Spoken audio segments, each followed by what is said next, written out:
de nous rejoindre sur Afrique Libre TV, on dit tout bonsoir et bienvenue. La Côte d'Ivoire s'apprête à écrire une nouvelle page de son histoire militaire. À partir de janvier 2025, le camp du 4e bataillon d'infanterie sera officiellement transféré aux forces armées ivoiriennes. Et maintenant, Segla, bonsoir et bienvenue. Bonsoir Gérald. Justement avec vous, ce transfert incarne une volonté claire de renforcer la souveraineté militaire nationale et de réduire progressivement la dépendance aux forces étrangères. Gérald, la France a toujours maintenu ses relations prépondérantes avec les pays africains en matière de coopération culturelle et économique, au point où elle n'arrive pas à concevoir qu'elle est sur un pays étranger. C'est-à-dire, à un moment donné, comme la France a tellement resté longtemps en Afrique que c'est difficile pour elle aujourd'hui de concevoir que les pays africains, en fait, ne l'appartiennent pas. Mais aujourd'hui, avec le vent de souveraineté qui s'ouvre dans beaucoup de pays africains, je ne vois pas quel pays encore peut accepter, du moment où tout le peuple africain demande une souveraineté à leurs dirigeants, je ne vois pas quel pays peut encore accepter la présence d'une base militaire sur son territoire. Et c'est au cas aussi de la Côte d'Ivoire. Parce qu'aujourd'hui, certains pensent que c'est inacceptable ou bien inconcevable que la Côte d'Ivoire décide un jour de faire quitter les bases militaires sur son territoire. Mais les dirigeants ne peuvent pas faire autrement. Du moment où, si nous prenons le cas des pays de l'AES, c'est vrai, c'est face à une question d'insécurité et de terrorisme, et aussi avoir la piètre service que la France a exercé sur ces territoires en matière de lutte contre le terrorisme. Et quand nous parlons de l'opération Barkhane, Serval et tout ça là, la France n'a rien foutu en matière de lutte contre le terrorisme. Donc, quand ces pays-là ont décidé de prendre leur souveraineté en main, de prendre leur destin en main, ils n'ont pas le choix que de faire partie de la France. Et aujourd'hui, les gens se posent la question, mais du moment où la Côte d'Ivoire ne fait pas face au terrorisme, pourquoi il doit demander à la France de quitter son territoire? Parce que ce n'est plus aujourd'hui une question de terrorisme ou d'insécurité. C'est une question de souveraineté. Quand nous prenons aujourd'hui le cas du Sénégal, c'est une question de souveraineté. Parce qu'un dirigeant qui veut se donner une notoriété sur le plan international, je ne vois pas pourquoi ce dirigeant-là doit accepter qu'une puissance étrangère vienne s'installer dans son pays. Ça veut dire que vous-même, vous n'arrivez pas à faire face à vous n'arrivez pas à assumer votre sécurité sur votre territoire. C'est pourquoi vous avez accepté la présence d'une force étrangère sur votre territoire. Donc aujourd'hui, c'est une question de souveraineté. En dehors de la lutte contre le terrorisme, chaque État veut arriver vraiment à ça. Bonsoir Yannick Kwame et bienvenue. Bonsoir Giraud. Voilà, la question de souveraineté aujourd'hui en Côte d'Ivoire, dès ce janvier 2025, il y a un camp qui sera transféré à l'armée ivoirienne. Tout à fait, Giraud. Tu sais, le président Alassane Dramane Ouattara est fatigué de servir la France et ses sbires. Il est fatigué de voir la France exploiter ses populations et ralentir le développement du pays. Vous savez, l'objectif premier de la présence des bases militaires françaises en Afrique de façon générale n'est pas d'assister les soldats africains à assurer la défense de leur territoire. Au contraire, leur présence a pour but principal de préserver, de protéger leurs intérêts géopolitiques et géostratégiques et surtout de s'ingérer dans les affaires et de l'État. Vous savez, la France a deux principaux ancrages en Afrique de l'Ouest. Alors, vous avez le Sénégal qui est son pôle politique et la Côte d'Ivoire qui est son pôle économique. Donc, c'était important pour la France, d'accord, d'avoir des soldats français sur le territoire burkinabé afin de mieux contrôler j'ai dit le territoire ivoirien, oui, afin de mieux contrôler le pays. Et pour preuve, ça faisait déjà longtemps que les soldats français stationnés au camp de Port-Bouilly n'ont plus intervenu. Ils ne font plus trop dans les questions militaires. Ils sont plus dans les renseignements. Ils sont plus dans la fourniture de renseignements et les échanges d'informations. Donc, voilà. La rétrocession aujourd'hui de cette base à l'armée ivoirienne est une quête d'accord, une caisse vraiment importante de la souveraineté. C'est une démarche souveraine que le président Alassane Dramane Ouattara, fatigué des jeux malsains de la France, et qu'il veut avoir. Donc, c'est une démarche vraiment saluée. On espère que cette démarche aboutira. Voilà, espérons que cette démarche aboutira justement, comme on dit, Yannick Kwame, Amen Segla. Cette décision initiée par le président Alassane Ouattara ne témoigne-t-elle pas la montée en puissance de l'armée ivoirienne, désormais modernisée et équipée pour relever les défis sécuritaires contemporains? Oui, mais ta question est très bonne. Mais je me pose la question, est-ce que les pays dans lesquels la présence militaire n'est pas faite, est-ce que ces pays-là ne sont pas montés en puissance en équipement? Aujourd'hui, tous les pays veulent arriver à ça. Donc, la montée en puissance de l'armée ivoirienne n'est pas l'apanage de la présence des forces militaires françaises. C'est parce qu'à un moment donné, tout pays africain veut arriver, en fait, veut faire monter son armée. Donc, ce n'est pas parce que les Français sont là, c'est pas à cause de ça que l'armée ivoirienne aujourd'hui a une notoriété, non. C'est parce que à un moment donné, face à l'insécurité, tous les pays africains se préparent à cette éventualité. Donc, tous les pays s'arment, sont en train de rééquiper, de changer les choses, d'offrir une formation au corps militaire. Donc, on ne peut pas dire que c'est forcément parce qu'il y a une présence militaire française en Côte d'Ivoire et que c'est à cause de ça que l'armée ivoirienne a monté en puissance. Non, c'est pas ça. Certes, ça peut être aussi le cas. Mais nous savons par le passé que lorsque la France intervient dans votre pays, c'est pour ses intérêts. Et aujourd'hui, quand vous prenez le cas du Djibouti, où la France a encore sa base militaire, quand vous prenez le cas du Gabon, le Tchad, tout récemment, le président Mahamat Déby les a fait dégager et la France n'est plus là. Aujourd'hui, le Sénégal est en train de les chasser. Donc, si les pays dans lesquels la France a encore ses bases militaires, si ces pays-là ont vraiment quelque chose à tirer de cette coopération, vous pensez sérieusement que ces pays-là va chercher à les faire sortir, à faire sortir l'armée française sur son territoire? Non, c'est parce qu'à un moment donné, cette relation-là est improductive. Ça ne donne plus rien. Parce que ça porte même à l'atteinte à leur souveraineté. Disons les choses telles qu'elles sont. Donc, aucun pays ne peut accepter cela. Si la Côte d'Ivoire, c'est vrai, quand vous suivez le discours du président Alassane Dramane Ouattara, nous le connaissons, c'est un président, il est diplomatique. Il ne voulait pas frustrer les gens en allant ou bien en disant certaines choses. Donc, il a parlé d'une attente et pour le départ, et il a parlé que le départ va s'effectuer à partir de ce mois de janvier. Nous rendons grâce. Mais ce que nous avons à dire est qu'il va falloir que du moment où vous avez fait comprendre à la France que vous n'avez plus besoin d'elle sur votre territoire et la France, elle autre, ne s'inscrit pas dans cette logique, préparez-vous à toutes les conséquences. Voilà, préparez-vous à toutes les conséquences. Yannick Kwame, la modernisation des forces armées ivoiriennes n'est pas seulement une question technique. Elle reflète également la détermination du peuple ivoirien à prendre en main sa sécurité. Oui, tout à fait, Géraud. Avant de répondre à ta préoccupation-là, permets-moi de rebondir sur la question de la modernisation de l'armée ivoirienne.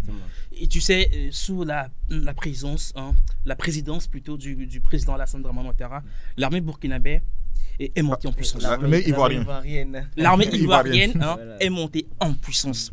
Vous savez, et cela relève du fait d'une prise de conscience selon laquelle un État ne peut prétendre être souverain que s'il dispose d'une armée équipée, une armée mieux structurée, une armée force capable de relever n'importe quel défi. Donc, c'est à ce titre que le président Alassane Dramane Ouattara a mis les moyens qu'il faut. Il a investi dans le recrutement, dans la formation et dans l'équipement hein, de son armée, de l'armée ivoirienne. Vous savez, l'armée ivoirienne est un peu comme à l'image, des autres armées africaines. On parle tout le temps comment dire, des tireurs sénégalais qui ont fait leurs preuves pendant la Deuxième Guerre mondiale pour servir la France, pour aider la France à gagner la guerre. Et cette bravoure qu'on leur connaît, cette bravoure, ce courage qu'on leur connaît, n'a pas quitté l'Afrique. Nous avons nos dignes fils africains qui ont toujours cette force, qui ont toujours ce bravoure. Les soldats ivoiriens ont toujours ce bravoure. Donc, en ce qui concerne la question des effectifs, le personnel, les hommes, les militaires, c'est déjà résolu. La Côte d'Ivoire a les hommes qu'il faut. La Côte d'Ivoire a de vaillants soldats. Alors, en ce qui concerne l'équipement, ou bien la modernisation de cette armée, la Côte d'Ivoire a les ressources qu'il faut pour structurer l'armée, pour équiper l'armée. Donc, moi, je ne vois pas pourquoi c'est maintenant que le président Alassane Dramane a dit l'armée ivoirienne a toujours été modernisée. L'armée ivoirienne est modernisée, ça fait longtemps. Elle était déjà prête même. La présence des forces armées françaises ne veut pas dire que la Côte d'Ivoire n'était pas encore prête militairement. Non. Les Français étaient là pour d'autres raisons. Donc, moi, je tiens à dire que l'armée ivoirienne, il est temps qu'elle prenne son destin en main, qu'elle s'occupe de la défense de son propre territoire, plutôt que de faire appel, plutôt que de faire confiance aux acteurs extérieurs pour venir assurer sa défense. Voilà. Aujourd'hui, à écouter certains valets locaux inspirent de l'impérialisme occidental et du néocolonialisme français en Afrique. Vous allez entendre que non, la Côte d'Ivoire a demandé à la France de quitter son territoire sans faire de bruit. Le Sénégal a fait pareil sans faire de bruit. Seuls les bouddhistes crient sur tous les toits que non, ils sont en train de chasser la France de leur territoire. Mais si la Côte d'Ivoire ne voulait pas faire du bruit, ça ne veut pas dire que la Côte d'Ivoire veut toujours de la présence militaire française sur son territoire.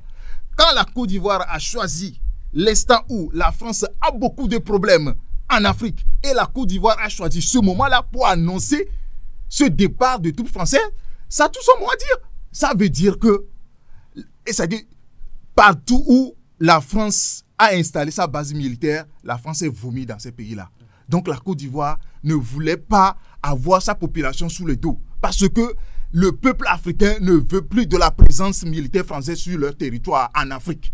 C'est ça la question. Il va falloir que tous les pays africains ou bien tous les dirigeants africains arrivent à cela. Donc, évitons de voiler les choses pour dire des choses qui ne sont pas. Aujourd'hui, on ne veut plus de la France en Afrique, surtout en ce qui concerne la présence de sa base militaire. Alors, pour revenir rapidement à la question de Jérôme par rapport à la population, il faut savoir que derrière chaque réforme, derrière chaque effort de modernisation de l'armée, se trouve l'aspiration générale, l'aspiration nationale d'avoir une autonomie, une armée forte, résiliente, d'assumer la défense du territoire ivoirien. Donc voilà. Et justement, Amen Segla, vous venez de mentionner un côté qui est très important. Donc la Côte d'Ivoire se positionne aujourd'hui comme un modèle de souveraineté retrouvé, inspirant d'autres États.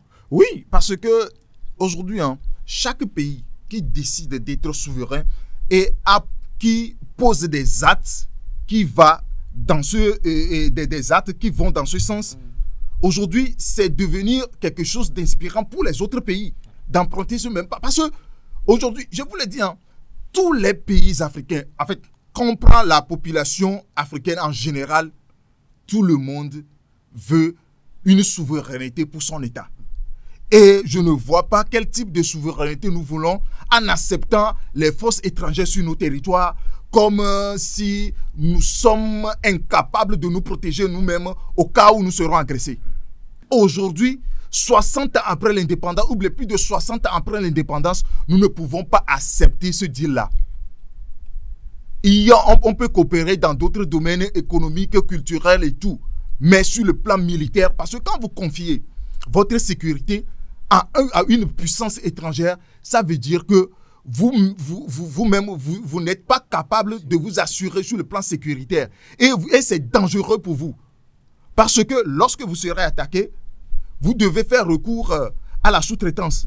Et c'est quand le sous-traitant veut veut intervenir, c'est en ce moment-là il va intervenir. Mais s'ils ne veulent pas, mais il va vous laisser comme ça. C'est le cas du Burkina Faso. Lorsque le Burkina Faso fait face au terrorisme, il était sous la sous-traitance de la France, parce que c'est la France qui coordonnait le renseignement et tout ça là.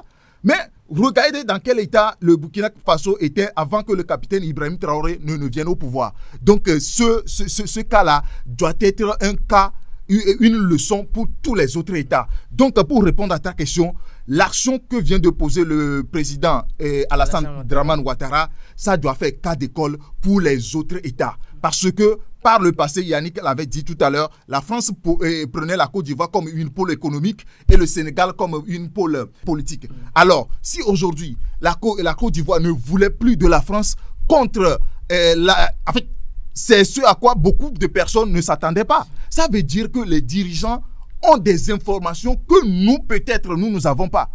Donc, ça doit faire forcément cas école. Et ça doit inspirer d'autres États dans lesquels la France a encore ses bases militaires. Et par rapport à la sous-traitance dont tu viens de parler, Emmanuel Macron l'a dit récemment dans l'une de ses sorties. Hein, il a réitéré la détermination de la France et des autres pays européens de ne pas confier la gestion de sa sécurité, son pays, aux acteurs extérieurs. Ouais. Et pourquoi la France veut quand même rester ici pour soi-disant aider les pays africains à assumer leur défense. Mais il dit qu'elle protège ses intérêts. Dieu sait quels sont ses intérêts. Alors, dans ta question, tu viens de dire que le président Alassane Dramane Ouattara est un modèle de souveraineté. Oui, avec cette décision, est-ce que la Côte d'Ivoire aujourd'hui se positionne comme un modèle de souveraineté retrouvé pour d'autres États? Écoute, Jérôme, moi j'ai envie de dire oui. Hein, j'ai envie de dire oui, mais quelque chose me retient parce que je vais plutôt dire qu'il est sur la voie. Parce que sa démarche ou bien sa posture hein, par rapport à un retrait concerté et organisé me laisse sur ma soif. C'est une démarche vraiment risquée. Vous savez, ce n'est pas. Je viens de parler de la mainmise que la France a sur le Sénégal et la Côte d'Ivoire. Ce n'est pas une pure coïncidence. Hein, si les deux pays ont, dans un laps de temps relativement le même, chacun de ces pays a annoncé le retrait des troupes françaises de leur territoire. Et chacun, la France et le Sénégal, le président Bassirou Diomaye Faye et le président Alassane Dramane Ouattara s'inscrivent dans une démarche progressive, concertée et organisée. La France, pendant ce laps de temps, peut mener des actions vraiment qui peuvent déstabiliser ces pays-là. Parce qu'elle sait qu'elle est déjà votée par la population. Elle sait que les Africains ont soif de la souveraineté. Elle sait que les populations africaines ne veulent plus d'eux sur le territoire. Donc, moi, je préférerais que le président Alassane Dramane Ouattara somme ces Français, ces militaires français, ces bases à quitter plus tôt que prévu. Et cette annonce, l'annonce du retrait a été faite déjà en novembre. L'annonce qu'elle a faite le 31 décembre n'est juste, je sais pas, qu'un rappel, voilà, n'est juste qu'un rappel pour confirmer les choses. Donc, nous avons déjà le programme. Et le retrait effectif aura lieu en août. Donc, de janvier en août, je crois que c'est trop. Alors, il est temps que le président Alassane Dramane Ouattara cesse les grands discours et mène plutôt les grandes actions. Il est temps que le président Alassane Dramane Ouattara aille à l'école de l'AES. C'est important. Aujourd'hui, les gens pensaient que le fait d'annoncer le départ des troupes françaises, comme l'a fait le président Alassane Dramane Ouattara de son territoire, les gens le prennent comme un fait anodin. Non.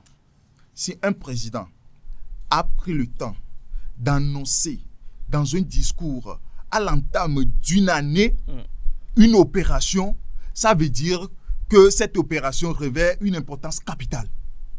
Parce que les gens pensaient que non, à l'allure où la France a été chassée et des pays de l'AES, ce n'est pas le cas en Côte d'Ivoire et que bon, le président Alassane Dramane Ouattara veut faire les choses en douce. Oui, tel que nous autres, nous connaissons le président Alassane Dramane Ouattara, c'est un diplomate. Il ne peut pas utiliser certains tons comme les militaires l'ont fait. Ah, mais c'est un diplomate, certes. Mais l'heure de la diplomatie est révolue. Il est temps de poser de grandes actions. Oui. Voilà, comment dire, de taper du poing sur la table et de prendre vraiment des décisions fermes. Oui, ça on n'en disconvient pas. Mais le problème est aujourd'hui, il va falloir que, parce que quand vous prenez le début du président Alassane Dramane Ouattara en tant que président en Côte d'Ivoire, on sait quel type de coopération ou bien quel type de lien il a avec la France. Si aujourd'hui, la France a vu que, bon, le président Alassane Dramane Ouattara n'arrive pas à jouer le jeu, celui de déstabiliser les pays de l'AES, et la France voulait lui trouver un remplaçant, mais le président Alassane Dramane Ouattara sait très bien ce qui se passe. Et justement, restons sur le départ accéléré de la France sur le territoire africain.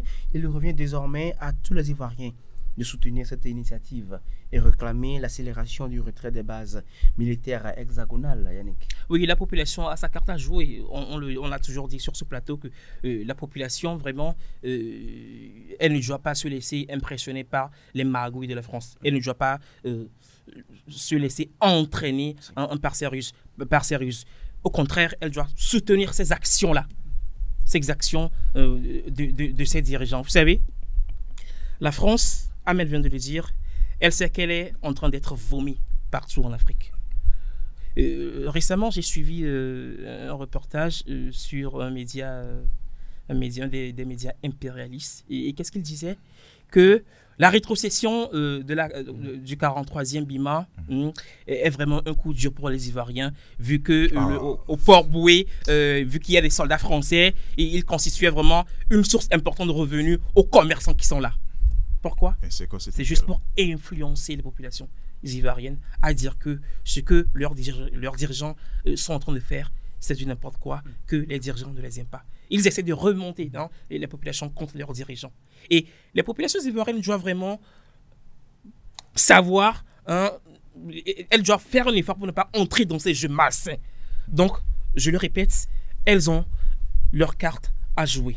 Soutenir leurs dirigeants et rester fermes dans la décision que ces dirigeants sont en train de prendre pour la bonne marche de leur pays. Oui, alors, pour revenir un peu sur ce que Yannick vient de dire tout à l'heure, voilà la preuve de tout. Vous pensez que cette rétrocession est concertée? Si ces médias-là se permettent de dire que ce sera vraiment un coup dur pour la population, si c'est vraiment concerté, c'est pas concerté. C'est parce qu'à un moment donné, le président Alassane Dramane Ouattara en a marre de leur présence et il ne voulait plus les sentir sur son territoire. C'est simple que ça. C'est aussi simple que ça. Donc, il revient maintenant aux autorités ivoiriennes de mettre le paquet double pour sécuriser les territoires, renforcer le service de renseignement jusqu'à ce que ces gens-là ne quittent leur territoire. Et justement, maintenant, restons avec la population. Avec la population, c'est vrai, il va falloir que quand on parle de renseignement ou bien de la sécurité, ce n'est pas seulement l'apanage de services de renseignement ou des militaires. Non, c'est le peuple entier qui est appelé à ça. Parce que lorsque vous remarquez quelque chose de bizarre sur votre territoire ou bien dans votre entourage, la moindre des choses, c'est d'informer les autorités compétentes pour qu'ils posent les actes qu'ils tiennent. Voilà, merci à vous, chers consultants. Nous allons terminer par vos mots rapidement. Alors, moi, je tiens à saluer la démarche du président Alassane Dramane Ouattara, cette démarche souverainiste, cette démarche visant à acquérir la vraie indépendance, si je peux emprunter les termes du président burkinabé Ibrahim Traoré. Et déjà, si les soldats français arrivent à quitter très tôt ce mois le territoire ivoirien, c'est déjà un pas. Maintenant, moi, je souhaiterais que la Côte d'Ivoire annule, dénonce, rompe avec l'accord de défense que la Côte d'Ivoire a signé avec la France. Parce que beaucoup ne le savent pas. Il y a la présence militaire, la présence des bases militaires françaises sur un territoire. Et il y a aussi les accords de défense signés par un pays. Ouais. Donc, il faut aussi qu'à l'avenir, que la Côte d'Ivoire dénonce cet accord militaire signé dans les années 60 et révisé en 2012 suite à l'arrivée du président Alassane Dramane Ouattara au pouvoir. Un peu comme les soldats, les présidents des pays de l'AES l'ont fait, le Mali, le Burkina Faso, le Niger, qui ont rompu, le Tchad aussi récemment, qui ont rompu leur accord militaire avec la France. Voilà, merci. Amen, c'est clair. Alors, moi, mon dernier mot ira aux médias, aux leaders d'opinion, de s'atteler vraiment à la sécurité de leur pays, de sensibiliser les populations à ce qui se passe sur leur territoire et ce qui s'annonce, surtout avec les élections qui arrivent, où tous les coups sont permis, de parler aussi aux hommes politiques. Voilà, merci chers consultants pour votre disponibilité. Merci également à vous de nous avoir suivis. Il était question dans cette émission de la Côte d'Ivoire qui s'apprête à écrire une nouvelle page de son histoire militaire. À partir de janvier 2025, le camp du 43e bataillon d'infanterie sera officiellement transféré aux forces armées ivoiriennes. Merci également, toujours comme je viens de le dire à vous chers consultants. On se donne rendez-vous pour nos prochaines éditions. D'ici là, portez-vous bien.